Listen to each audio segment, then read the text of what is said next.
مشتری مداری مهمترین و بزرگترین چیزی که اینجا همه بیزنس‌ها بهش توجه می‌کنن. دقیقاً مثل ایران. دقیقاً همون حرفی که مشتری امپراتوره و شما اگر وارد فروشگاه‌های مختلف بشید، برای یه فروشگاه لباس رو ما در نظر می‌گیریم، مثلا یه برند بزرگ رو در نظر می‌گیریم.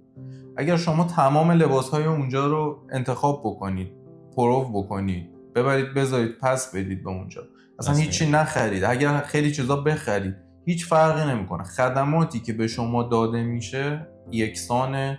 اون کسی که داره به شما خدمات میده تا آخرش باید به شما لبخند بزنه، تا آخرش باید خیلی خوب با شما برخورد بکنه و اصلا مهم نیستش که شما قراره $10 خرید بکنید یا $1000.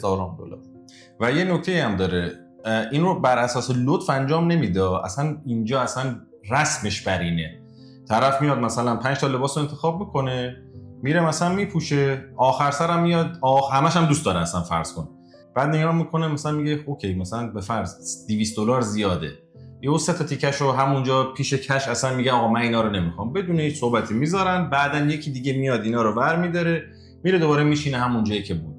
یا مثلا من یه مثال دیگه رو بخوام براتون بزنم، مثلا فرض کن شما رفتین یه کافه‌ای بخواین یه قهوه بگیرین که برای من پیش اومده. خب اینجا هم میتونی حضوری پاشی بری پشت اون صندوقش درخواست تو بدی، همون مدل ایران.